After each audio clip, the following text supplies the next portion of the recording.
여러분, 우리가 하나님 나라의 영광에 참여하는데 하나님 나라에 가는 그 길에는 반드시 믿음의 방해꾼이 있고 어려움이 있습니다. 우리가 그런 어려움들을 극복하고 하나님의 영광에 참여하기 위해서 필요한 신앙의 자세는 무엇이겠습니까? 첫 번째로, 환경이 어려우면 어려울수록 하나님의 말씀을 듣는데 열심을 내어야 한다는 겁니다. 우리의 삶에 창의가 많고 어려움이 많으면 많을수록 우리가 더 하나님의 말씀을 듣고 읽고 묵상해서 말씀을 내면화해서 그 말씀의 은혜로 우리가 신앙생활할 때 어려움을 극복해 나갈 수 있습니다. 오늘 본문에서 야고보 사도는 우리가 말씀을 듣기는 빨리 해야 한다, 이 사실을 강조하고 있습니다. 하나님의 사람들은 할 수만 있으면 말씀을 배우고 말씀을 익히고 묵상하고 그 말씀을 내면화시키는데 빨리 해야 한다라고 말씀하는 거죠. 야고보서 1장 19절 말씀입니다. 사랑하는 형제자매 여러분, 여러분은 이것을 알아두십시오. 누구든지 듣기는 빨리 하고 말하기는 더디하고 노하기도 더디하십시오. 세 번역을 읽었는데요, 이 말씀은 지금 야고보가 우리에게 하는 말이 뭐냐 하면, 형제자매 여러분, 이것이 중요합니다. 이것을 꼭 메모해 두십시오. 누구든지 듣기는 빨리 하십시오 라고 이야기하고 있습니다. 여기서 듣기는 빨리 하십시오 라고 말씀할 때 그 말이 무슨 뜻이에요? 이것은 하나님의 말씀을 듣는데 빨리 해라, 말씀을 듣는데 열심을 갖고 말씀을 듣는데 집중하고 은혜로 사모해야 한다, 이렇게 말씀하고 있는 겁니다. 야고보서 1장에서 야고보 사도는 우리가 경험하는 시련을, 이 야고보서 1장은 그 어려움들을 어떻게 믿음으로 잘 극복할 것인가, 이것을 지금 편지로 쓰고 있는 중에 지금 나오는 말씀이에요. 우리가 시련을 잘 극복하고 하나님의 영광 나라에 도달하기까지 우리가 말씀을 붙잡아야 되는데, 어려우면 어려울수록 하나님의 말씀을 배우고 말씀을 읽히고 말씀을 묵상하고 말씀을 붙잡고 살아가는데 힘써야 한다는 거예요. 여러분, 우리가 하나님의 말씀이 내 안에, 내 영에 들어올 때 내 생각과 내 감정과 내 감각과 내 의지가 있는데, 하나님의 말씀이 내 생각과 의지를 점점 확장시키고 확대하시고 장악해 갈 때 우리가 영의 사람이 될 수 있는 거예요. 말씀이 나를 지배할 때 내가 영적인 사람이 되는 거지, 세상적인 가치관이 나를 지배하면 내가 세상적이고 육신적인 그리스도인이 될 수 있어요. 그런데 영의 사람이 되기 위해서는 말씀이 내 안에, 내 머리와 내 가슴에 내려와서 나를 점점 나의 가치관을 장악해 갈 때 하나님의 말씀이 나를 붙잡고 그 말씀에 의해서 내가 살아갈 수 있는 거예요. 여러분, 이 하나님의 말씀을 듣는 것, 이게 초기 교회에서는, 초대교회에서는 굉장히 중요했습니다. 여러분, 예수님이 죽고 부활하신 후에 제자들이 성령을 받았는데 교회가 생겼잖아요. 하루에 5,000명씩 들어오고 3,000명씩 들어오고 수많은 사람들이 예수 믿게 되었습니다. 그러면 초기 교회에 성경이 있었습니까? 없었습니까? 구약 성경만 있었죠. 구약에 이사야서, 예레미야서, 여러 모세오경 이런 말씀만 있었어요. 이 말씀을 통하여 예수 그리스도의 나심에 대한 예언을 해석했죠. 그러면 초기 교회가 신약 성경이 있었습니까? 야고보서를 쓸 때만 해도 신약 성경 마태, 마가, 누가, 요한복음이 없었어요. 그러면 초대 교회의 성도들은 어떻게 신앙생활을 했을까요? 예수님의 말씀을 배운 제자들, 12제자들이 있고 60명의 제자들이 있고 120명의 70명의 제자들이 있고 120명의 제자들이 있었죠. 그 사람들이 성령을 받고 예수의 말씀을 40일 동안 예수의 말씀을 특별하게 예수님으로부터 훈련받았죠. 그래서 그 사람들이 교회에서 매일매일 반복적으로 예수님의 가르침을, 복음을 전했습니다. 예수님의 십자가 죽음과 부활의 복음을 전했어요. 그래서 사람들은 주로 교회에서 뭘 들었냐면 이 성경을 읽은 것이 아니라 주로 하나님의 말씀을, 예수님의 제자를 통해 예수님의 말씀을 수백 번씩, 수천 번씩 반복해서 외울 정도로 들은 거예요. 이방 지역에 흩어져 있는 사람들도 말씀을 반복해서 들은 거예요. 그러니까 그때는 성경책이 아직 없었어요. 그러니까 말씀으로 듣고 예수를 믿었죠. 그러다가 바울이 서신서를 쓰고 나중에 마가복음, 마태복음, 누가복음, 요한복음이 적혀있을 때 그 교회에서 그 말씀을 하나, 예를 들어서 바울 서신서를 이렇게 갈라디아서를 가져오면 갈라디아에 있는 성도들이 그걸 보고 교회에서 성경을 읽고 그걸 뺏겨 적었어요. 뺏겨 적고 난 다음에 다른 지역에 보내서 거기서도 성경을 읽게 하고 또 뺏겨 적고, 그러니까 시간이 많이 걸리죠. 교회에 성경책이 족복음이 하나, 두 개 정도밖에 없는 거예요. 그럼 보통 사람들이 어떻게 할 거예요? 교회에 와서 말씀을 읽는 것이 아니라 듣는 거예요. 그때는 말씀을 듣는 거예요. 그때 문맹률이 높아서 대 90% 이상의 사람들이 글을 쓰고 읽을 줄 몰랐던 거예요. 그러니까 대부분의 사람들이 하나님의 말씀을 반복해서 듣고 교회에서 읽고 그 은혜의 말씀을 되새기고 묵상하고 암송하고, 그래서 신앙이 성장해 갔던 거예요. 여러분, 오늘 말씀을 듣기는 빨리 하라. 오늘 야고보의 말씀이, 이 말씀이 우리에게 그대로 적용되는 거예요. 신앙이 성장하기 위해서는 말씀을 듣고 읽고 묵상하고 내면화시키는 과정이 없이는 절대 신앙이 성장하지 않는 거예요. 그러니까 우리가 신앙이 성장하기 위해서는 매일매일 말씀을 사모하고 묵상하는 사람이 돼야 돼요. 오늘 여러분들은 거의 집에 대부분 다 최소한 한 권 이상의 성경책이 있잖아요. 이 성경책은 초기 그리스도인들이 이걸 이렇게 가질 수가 없었어요. 16세기 이전에는 이런 성경책이 거의 없었어요. 그리고 16세기 인쇄술이 발달되어도 이 성경 한 권 가질 때는 엄청난 부자만이 한 성경책 한 권을 가질 수 있었어요. 근데 여러분은 지금 집에 한두 권, 두세 권 이상의 성경을 가지기 때문에 오늘날 시대만큼 하나님의 말씀을 듣고 익힐 그런 기회가, 좋은 기회가 없는 거예요. 너무나 좋은 시대에 우리는 살고 있습니다. 여러분, 시편 1편 1절 2절에서 시편 기자는 우리에게 이렇게 이야기합니다. 누가 복 있는 사람인가? 복 있는 사람은 악인의 길을 쫓지 아니하며 죄인의 길에 서지 아니하며 오만한 자의 자리에 앉지 아니하고 오직 여호와의 율법을 즐거워하여 그 율법을 주야로 묵상하는 자로다. 복 있는 사람은 오직 여호와의 율법을 즐거워하여 그 율법을 주야로 묵상하는 사람이다. 여러분, 하나님의 말씀을 듣는데 바빠야 합니다. 말씀을 읽고 묵상하고 그 말씀을 적용하는데 우리가 열심을 가져야 합니다. 그래야 내 속에서 변화가 일어나기 시작하는 거예요. 두 번째로 야고보 사도가 우리에게 권면하는 시련을 극복하는 효과적인 두 번째 자세는 무엇이겠습니까?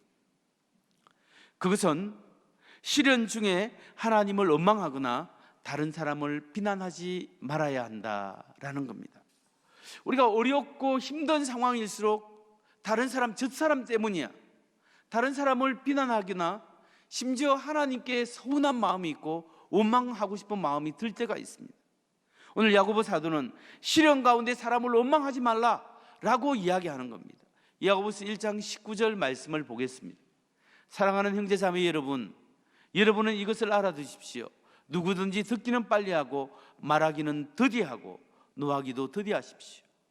여기서 야고보 사도는 누구든지 말하기는 더디하십시오 라고 하고 있는데, 여러분, 말하는데 더디하라 라는 것이 무슨 말일까요?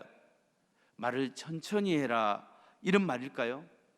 다 아닙니다. 하나님에 대한 원망, 사람에 대한 원망을 멈춰라 라는 뜻이에요. 여러분, 우리가 힘들고 어려울 때마다 사람이 원망스러울 때가 있어요. 저 사람이 나에게 그걸 안 했으면 내가 괜히 저 사람 말 들어서 내가 이렇게 됐다. 내 하나님이 왜 나에게 이런 시련을 주실까? 하나님마저도 원망할 때가 있습니다. 여러분은 원망, 불평을 멈춰라는 거예요.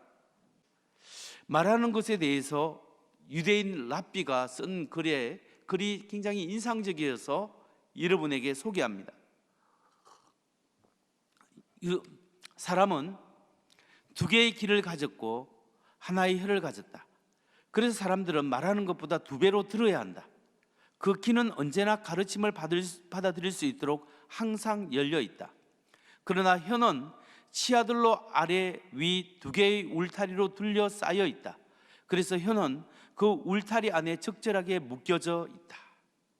하나님이 귀를 두 개 만든 것은 잘 들으라고, 두 배로 들으라고 하나님이 이 귀를 만들어졌다, 이렇게 해석을 합니다. 그런데 이 입안에 윗이가 있고 아랫이가 있습니다. 그래서 이 울타리로 쳐져 있어서 이 혀가 여기에 보호하고 있다, 이렇게 해석을 하는 거죠. 그러니까 말을 함부로 하지 말아야 한다. 특히 하나님을 찬양하고 하나님께 감사하는 데는 우리가 빨라야 하지만 다른 사람을 비판하고 비난하고 그렇게 할 때는 그것을 멈춰야 하고 절제해야 한다는 사실을 이야기하고 있는 겁니다. 여러분, 하나님을 찬양하는 말을 많이 하십시오. 하나님께 매일매일 감사하는 여러분 되시기 바랍니다. 원망과 불평을 멈추고 하나님께 감사하는 여러분 되시기 바랍니다. 여러분, 우리가 시련을 잘 극복하고 하나님의 영광의 나라에 들어가기 위해서는 무엇보다도 남을 원망하고 하나님을 원망하는 불평하는 불평을 멈춰야 합니다. 그리고 하나님의 말씀을 듣는데 최선을 다해서 말씀을 받아들이는 귀한 은혜가 여러분에게 있기를 주의 이름으로 축원합니다. 그렇다면 이제 세 번째로, 우리가 시련 속에 꼭 필요한 세 번째 신앙의 자세는 무엇일까요? 그것은 우리가 분노를 표출하는 것을 자제해야 한다는 겁니다. 여러분, 하나님께 영광을 돌리고 하나님 나라에 참여할 사람은 궁극적으로 우리가 예수님을 많이 닮아 있고 하나님을 닮아 있어야 됩니다. 우리가 그렇게 하나님 앞에 나아가기 위해서는 우리 안에 시시각각으로 노출되고 우리 안에 끊임없이 일어나는 그 분노를 절제하고 분노를 다스려야 한다는 겁니다. 분노 폭발을 매우 조심해야 한다는 거예요. 야고보 사도는 하나님의 말씀이 우리를 지배하기 위해서는 화내는 데는 더디해야 한다, 분노 표출을 잘 절제해야 한다고 조언하고 있습니다. 야고보서 1장 19절을 다시 한번 볼까요? 사랑하는 형제 자매 여러분, 여러분은 이것을 알아두십시오. 누구든지 듣기는 빨리하고 말하기는 더디하고 노하기도 더디하십시오. 여기서 노하기를 더디하라, 분내는 것을 더디하라 라고 이야기해요. 분노를 쉽게 표출하지 말라는 거죠. 여러분, 왜 우리가 분노를 잘 다스려야 할까요? 그 이유는 야고보서 1장 20절에 나오고 있습니다.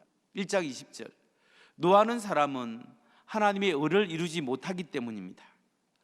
분노를 막 화를 내고 분노하는 사람은 그것으로 하나님의 의를 이루지 못하는 죄가 있고 위험성이 있기 때문에 그렇습니다. 여러분, 자꾸 분노하게 되다 보면 나중에 그걸 죄를 짓고 그것이 하나님의 심판을 받게 될 수가 있어요. 이 분노의 위험성에 대해서 예수님께서 마태복음 5장 21절 22절에 이렇게 말씀하셨습니다.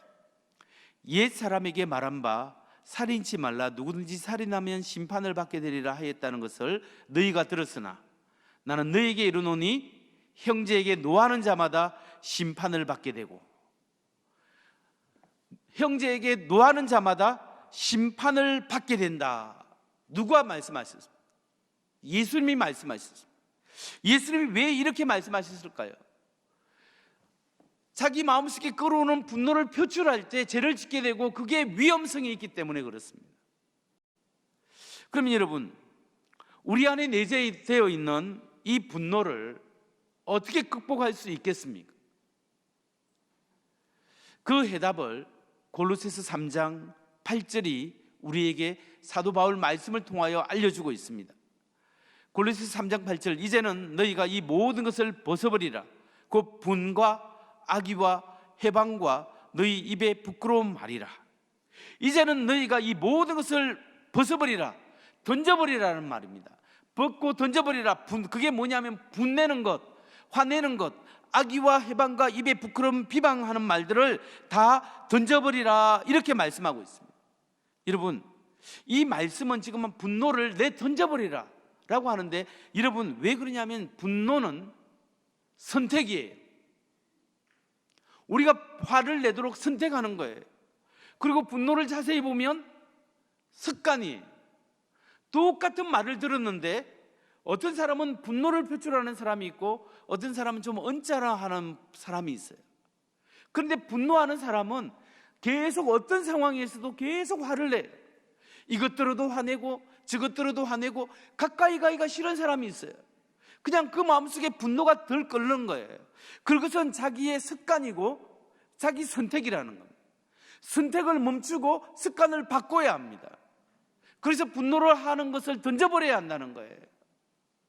근데 그게 잘 안 되잖아요. 선택 연습을 해야 합니다. 우리가 분노를 던져버려야 한다 이제 생각을 했습니다. 분노를 다스릴 수 있는 또 하나의 방법이 뭘까요? 그것은 생각을 바꾸는 거예요. 여러분, 철학자들이 발견한 게 뭐냐면 생각은 감정을 바꿔요. 생각은 감정을 바꿔요. 근데 감정은 생각을 못 바꿔요. 어떤 사람에 대해서 누구 만나기 전에 내가 오늘 어떤 사람 만났는데 그 사람 진짜 좋다, 정말 좋은 사람이야, 먼저 생각을 딱 선입견을 받으면 그 사람이 하는 것마다 이뻐 보여. 그런데 내가 어느 사람 만났는데 그 사람 진짜 이상한 사람이야, 이기적인 사람이야, 먼저 하면 그 사람 사실은 괜찮은데 물 한 컵 마셔도 지가 이기적이니까 지부터 물 마시지, 이런 생각이 벌써 들기 시작하는 거예요. 이 생각이 감정을 만들고 감정이 행동을 유발시키는 거예요. 그런데 여러분, 우리가 똑같이 화가 나고 어려워도 우리가 그것을 생각을 좀 바꿔야 돼요. 오죽하면 저 사람이 저렇게 하겠냐, 오죽하면 저 사람이 저렇게 행동을 하겠냐, 그냥 좀 봐주자, 이런 생각을 하고, 그럴 수도 있지, 사람이 살다 보면 그런 실수도 할 수 있고 그럴 수도 있겠지, 나도 그렇게 실수하는데 그럴 수도 있지 생각을 하면 화가 조금 가라앉는 거예요. 여러분, 생각을 바꾸면 분노를 다스릴 수가 있는 거예요. 그래서 잠언 29장 11절의 말씀을 보면 미르는 사람은 화를 있는 대로 다 내지만 지혜로운 사람은 화가 나도 참는다. 우리 주위에 보면 화날만 해, 이해가 돼요. 화낼 때는 또 화를 내야지 사람이. 그런데 화낼만 한데 성질껏 화를 내는 사람이 있어요. 그런 사람은 안 돼요. 왜냐하면 벌써 자기 육체적인 성질이 자기를 주장하는 거예요. 그런데 하나님의 말씀이 나를 장악하면 성질껏 화를 못 내게 되는 거예요. 지혜로운 사람은 화가 나도 참는 절제력이 있어야 합니다. 잠언 16장 32절, 노하기를 더디하는 자는 용사보다 낫고 자기의 마음을 다스리는 자는 성을 빼앗는 자보다 나으니라. 노하기를 더디하는 자는 용사보다 낫고, 대단한 훌륭한 사람뿐만 아니라 대단한 업적, 성을 빼앗는 업적을 가진 사람보다 좀 참고, 그럴 수도 있지, 나도 좀 부족한데, 이렇게 한번 넘어가주고 봐주고 용서해주는 이런 사람이 결국 하나님 모시기에 위기를 극복하고 하나님의 말씀대로 살고 영원한 천국, 하나님의 영광에 참여할 자격이 있는 사람이라는 거예요. 여러분, 나는 대체적으로 화가 많이 나는 사람이야 하는 사람은, 그런 사람은 하나님의 말씀을 자꾸 집어넣어야 돼요. 말씀을 묵상해야 돼요. 말씀에 새롭게 사로잡혀야 되겠다 결단하는 여러분 되시기를 주의 이름으로 축원합니다. 오늘 본문을 말씀을 통해서 마지막으로 생각해 볼 것이 있습니다. 만일 내가 생각해 보세요. 하나님의 말씀을 배우고 익히는데 좀 게으르다. 그리고 또 두 번째, 시련 가운데 하나님을 원망하거나 다른 사람을 자꾸 비방하려고 한다. 내가 괜히 이 사람 때문에 내가 이렇게 어려움을 당한다, 이런 마음이 계속 생기는 분 있습니까? 세 번째는 어려움 환경 가운데서 하나님께 분노하고 다른 사람에게 화를 자꾸 내려고 성질껏 화를 내고 하는 사람이 있습니까? 이렇게 하나님 말씀을 배우는데 게으르고 다른 사람을 원망하고 비방하고 다른 사람에게 화를 내는 사람, 이런 상태를 성경은 한마디로 뭐라고 이야기하는 줄 아세요? 그것이 야고보서 한마디로 뭐라고 하냐면 악하다, 악함이다, 이렇게 이야기하는 거예요. 야고보서 1장 21절을 보십시오. 그러므로 더러움과 넘치는 악을 모두 버리고 온유한 마음으로 여러분 속에 심어주신 말씀을 받아들여야 합니다. 그 말씀에는 여러분의 영혼을 구원할 능력이 있습니다. 그러므로라는 것이 뭐 앞에서 한 이야기예요. 말씀을 배우는데 게으르고 또 비방하고 화내고 이런 것들이 더러움과 넘치는 악이라는 거예요. 우리가 예수 믿으면서도 우리의 성격이 완전히 바뀔 수 없어요. 그러나 자기 기질 안에서 절제되고 다듬어져 가야 합니다. 옛날에 젊었을 때 한 그 행동을 나이가 들어서도 계속하고 그렇게 다른 사람을 괴롭히는 사람은 정말 하나님 앞에 심각하게 생각해야 합니다. 하나님의 영광의 나라에 참여하지 못할 사람이 될 수가 있는 거예요. 그렇기 때문에 여러분, 나의 영적 상태가 하나님 보시기에 참 아름답게 돼야 됩니다. 그렇다면 내게 있는 이 더럽고 악한 영적 상태를 어떻게 해결할 수 있겠습니까? 그 해결 방법이 야고보서 1장 21절에 나오고 있습니다.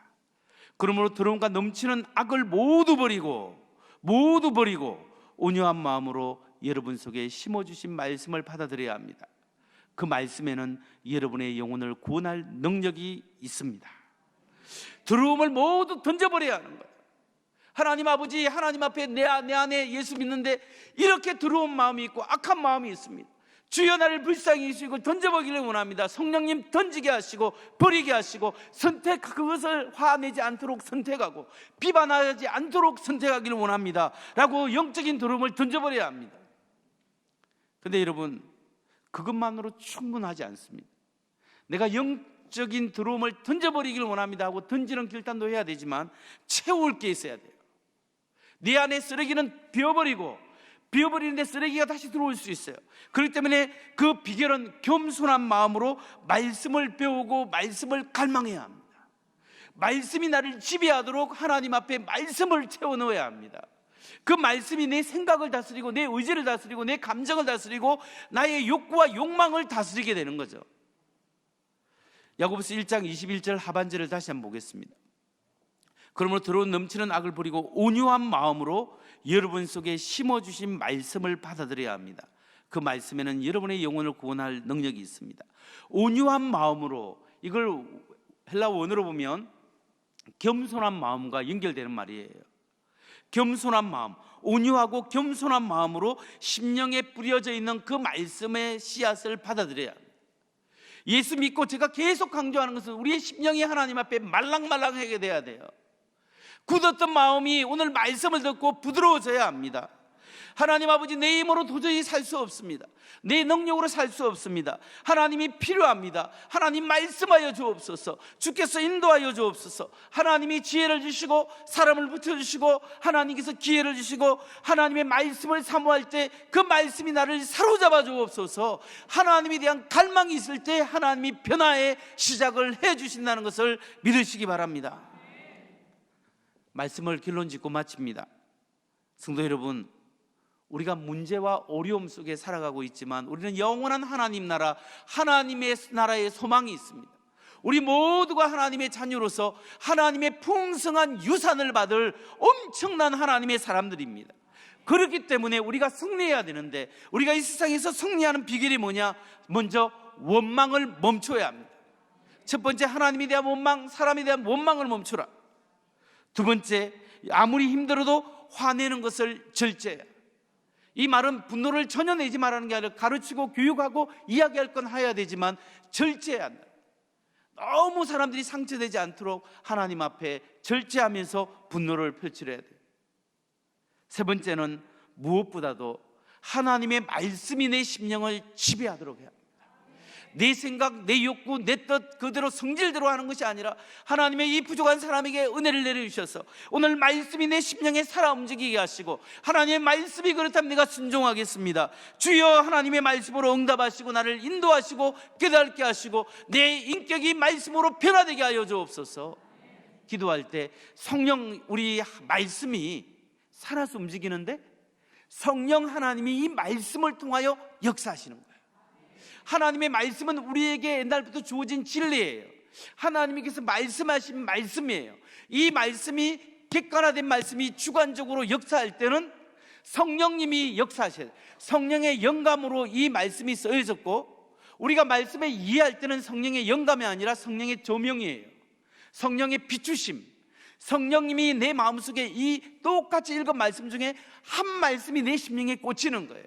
오늘 여러분이 많은 말씀을 들었지만 한 말씀이 내 마음속에 와서 꽂히고 하나님 그 말씀대로 살게 하여 주옵소서. 변화의 역사를 기대할 때 하나님이 여러분의 심정을 변화시키는 놀라운 은혜가 있기를 주의 이름으로 축원합니다.